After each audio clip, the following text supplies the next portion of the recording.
नमस्कार। आज हम रिन्यूएबल एनर्जी सोर्सेज में जियोथर्मल एनर्जी के बारे में अध्ययन करेंगे। जियोथर्मल एनर्जी पृथ्वी के अंदर में जो गर्मी होती है उसके कारण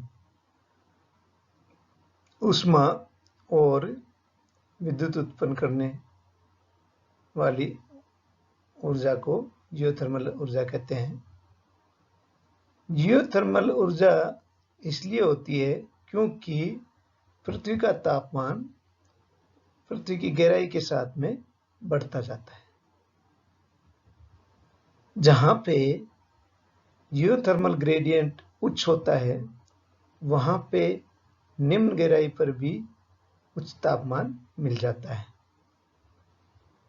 इस प्रकार के क्षेत्र में चट्टानें जो भूजल होता है उससे ऊष्मा प्राप्त करती हैं, सोखती हैं और गर्म हो जाती हैं। ये इतनी गर्म हो जाती हैं कि इनमें से जो पानी ऊपर निकलता है तो वो भाप में परिवर्तित हो जाता है। ये भाप टरबाइन को चलाती है जिससे विद्युत उत्पन्न होती है। कई गर्म पानी के झरने हैं भारत के अंदर जिनको कि हम विद्युत उत्पन्न करने के लिए काम में ले सकते हैं। इस तरह के दो एक्सपेरिमेंटल प्रोजेक्ट भारत में सेट किए गए हैं जिनसे कि हम भूगर्भीय ऊर्जा ले सकें। एक पार्वती घाटी के अंदर और दूसरा पूगा वैली लद्दाख में। जियोथर्मल के कौन कौन से क्षेत्र हैं जिनमें ये रहता है, जैसे गर्म पानी के जलाशय या जहां पे बॉइलिंग मड होता है वो क्षेत्र, अथवा ज्वालामुखी वाला क्षेत्र, या हॉट स्प्रिंग गर्म पानी के झरने हों वो। इस तरह के क्षेत्र में जियोथर्मल ऊर्जा के रिजर्वायर होते हैं। चित्र में ये गीजर दिखाया गया है, ये बॉइलिंग मडपोट दिखाया गया है, ये वोल्केनो दिखाया गया है और गर्म पानी के झरने होते हैं जिनमें जियोथर्मल एनर्जी प्राप्त कर सकते हैं। ये जियोथर्मल रिजर्वायर है जिसमें उसका कंसेप्ट दिखाया गया है कि बरसात का पानी आकर जब पृथ्वी की गहराई में समाता है तो वो गर्म पानी में गर्म चट्टानों से संपर्क में आकर और गर्म पानी बन जाता है। यह गर्म पानी चट्टानों के बीच के क्षेत्र में ट्रैप हो जाता है और जिनके अंदर ज़्यादा तापमान होने पर स्टीम में कन्वर्ट हो जाता है। तो ये जो अंदर का चट्टानों के बीच में जो स्टीम भरी रहती है ये जियोथर्मल रिजर्वायर के रूप में काम करती है। ये रिजर्वायर सॉइल के टेस्टिंग और उनके नीचे के तापमान को जांचकर खोजा जा सकता है। जियोथर्मल एनर्जी को कैसे एक्सट्रैक्ट किया जाए और उसके क्या क्या प्रयोग हो सकते हैं। जियोथर्मल एनर्जी को एक्सट्रैक्ट करके डायरेक्टली गर्म पानी के झरनों अथवा गर्म प्राकृतिक जलाशयों से हम डायरेक्ट हीट एनर्जी ले सकते हैं, अथवा जियोथर्मल हीट पंप के रूप में भी इसको काम में लिया जा सकता है। तो इनको दो प्रकार से क्लासिफाई किया जा सकता है यूजेज को, direct use and indirect use. Direct use of geothermal energy के अंदर गर्म पानी के झरनों को हम स्पास के रूप में काम में ले सकते हैं या फिश फार्म्स में गर्म पानी भरने के लिए काम में ले सकते हैं। भवनों को गर्म करने के लिए काम में लिया जा सकता है। ग्रीन हाउस में तापमान बढ़ाने के लिए काम में ले सकते हैं। फसलों को सुखाने के लिए और इंडस्ट्रियल प्रोसेसेस के लिए हीट के रूप में जियोथर्मल एनर्जी को काम में ले सकते हैं। Indirect use of geothermal energy, indirect रूप में हम विद्युत उत्पादन के लिए जियोथर्मल एनर्जी को काम में ले सकते हैं। इसमें 3 तरह के पावर प्लांट होते हैं: dry steam power plant, flash steam power plant और binary cycle steam power plant. यह एक चित्र में समझाया गया है कि जियोथर्मल एनर्जी में हम नीचे से स्टीम को पाइप के द्वारा लाते हैं और टरबाइन में चलाकर विद्युत उत्पन्न करते हैं और वापस जनरेटर से वापस टरबाइन से स्टीम को कंडेंस कर पृथ्वी के गर्भ में भेज देते हैं। ये इस तरह का सिंपल स्केच के द्वारा समझाया गया है। सर्वप्रथम ड्राई स्टीम पावर प्लांट दिखाया गया है, जिसमें जहां पे गर्म पानी पृथ्वी के गर्भ में जहां पे रहता है वहां से स्टीम को लाते हैं और वो स्टीम टरबाइन में एक्सपांड होने के बाद में कंडेंसर के अंदर कंडेंस की जाती है और फिर कूलिंग वाटर को वापस इंजेक्शन वेल के द्वारा पृथ्वी के अंदर छोड़ दिया जाता है।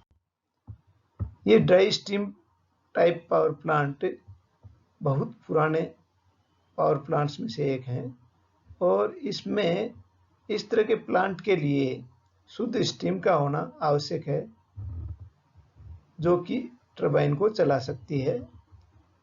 इस तरह का जियोथर्मल पावर प्लांट बहुत कम मात्रा में उपलब्ध है। कैलिफोर्निया, इटली और जापान में इस तरह के प्लांट ऑपरेटिंग हैं। दूसरी तरह के पावर प्लांट है flash steam power plant. Flash steam power plant के अंदर जो स्रोत होता है, गर्म ब्राइन का स्रोत होता है, वो ऊपर आता है और उसमें से स्टीम टरबाइन के अंदर भेजी जाती है और बाकी का जो वेस्टेज है, जो द्रवीय अवस्था में रहता है ब्राइन, उसको पुनः रिसर्कुलेट कर देते हैं। फिर टरबाइन में से स्टीम कंडेंस होने के बाद में कंडेंसर से वापस वेस्ट ब्राइन के साथ मिलकर इंजेक्शन वेल में पुनः भेज दी जाती है। इस प्रकार फ्लैश स्टीम पावर प्लांट से विद्युत उत्पादन होता है, जिसमें जो कि commonly use geothermal power plant है। इसमें हॉट वाटर और स्टीम दोनों ही होती हैं और इसमें सिस्टम का प्रेशर चेंज करने का तंत्र होना आवश्यक है। ये हवाई, नेवाडा, उत्तर और कुछ प्लेसेस पर ऑपरेटेड हैं। तीसरे तरह के हैं बाइनरी साइकिल पावर प्लांट, जिसमें कि तापमान ये वहां काम में लेते हैं जहां पर कि स्टीम उत्पन्न करने जितना तापमान नहीं होता है। तो ऐसी स्थिति में हम लो बॉइलिंग पॉइंट वाला कोई आइसो पेंटेन वेपर काम में लेते हैं और इसको हीट एक्सचेंजर में लो बॉइलिंग कम तापमान वाले पानी से भी वाष्प में कन्वर्ट कर लेते हैं और ये वाष्प टरबाइन को चलाती है, जिसको कंडेंस करके पुनः हीट एक्सचेंजर में भेज देते हैं और कम तापमान वाला पानी इंजेक्शन वेल में जाके और वापस पुनः इधर से उससे रिलेटिवली अधिक तापमान वाले पानी को हीट एक्सचेंजर में भेज दिया जाता है। इसमें स्टीम डायरेक्टली टरबाइन को नहीं चलाती है, केवल अंडरग्राउंड वाटर की हीट को ही यूज में करते हैं। वेपोराइज्ड हाइड्रोकार्बन से टरबाइन चलाया जाता है। हाइड्रोकार्बन, जैसा मैंने पहले बताया, उसका बॉइलिंग पॉइंट कम होने वाले हाइड्रोकार्बन को काम में लेते हैं, जैसे आइसोपेंटेन है, आइसोब्यूटेन है, प्रोपेन है, ये इनका प्रयोग किया जाता है।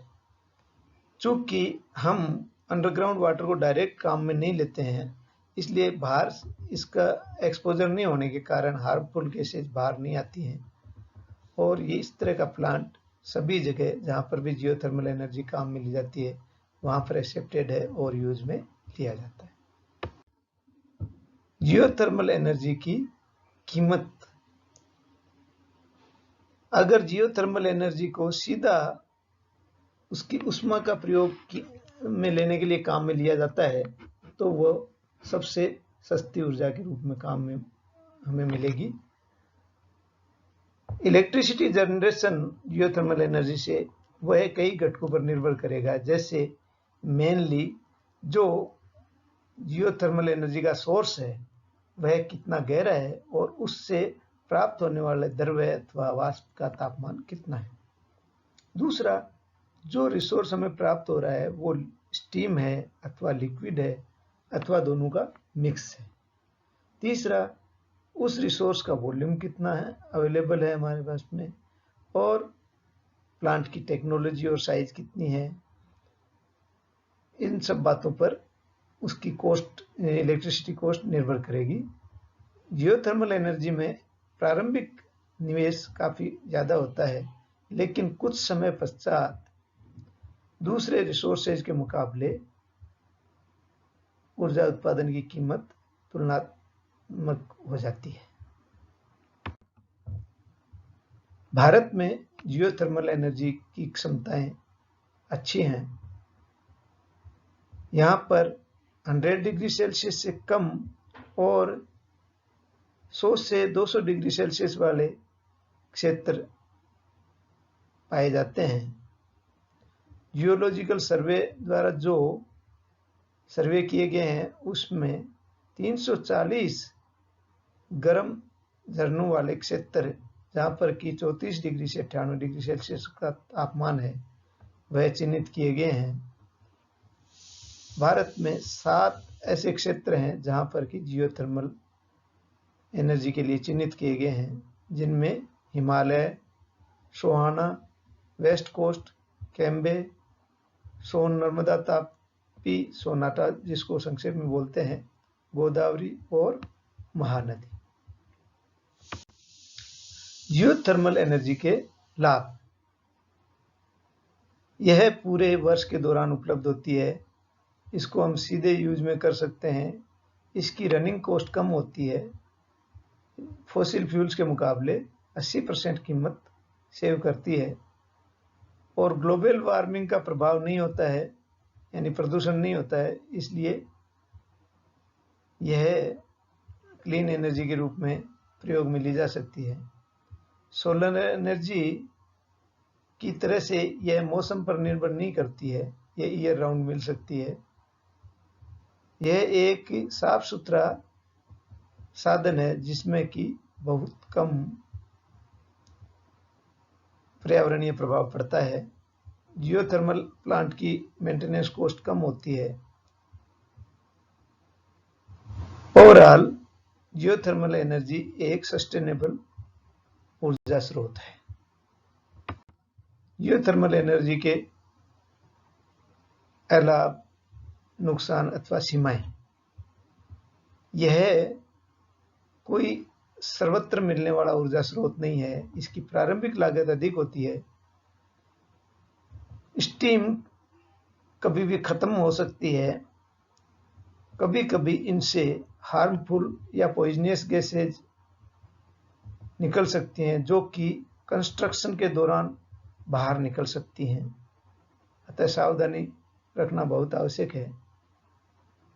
जियोथर्मल एनर्जी को पृथ्वी के गर्भ से प्रयोग क्षेत्र तक लाना आसान नहीं होता है। इस तरह के सोर्स का जनरेशन पोटेंशियल बहुत कम होता है, और यह एक लीन एनर्जी के रूप में होती है। और ज्वालामुखी वाले क्षेत्र में अगर इसको काम में लिया जाता है तो वहां पे हमेशा ज्वालामुखी फटने का खतरा रहता है। तो इस प्रकार हम देखते हैं कि जियोथर्मल एनर्जी एक वैकल्पिक ऊर्जा स्रोत के रूप में विकसित किया जा सकता है। जहां फॉसिल फ्यूल्स की लगातार कमी होती है, वहां पे हम वैकल्पिक ऊर्जा स्रोतों पर लगातार फोकस कर रहे हैं, तो उन्हीं में से जियोथर्मल एनर्जी एक है। धन्यवाद।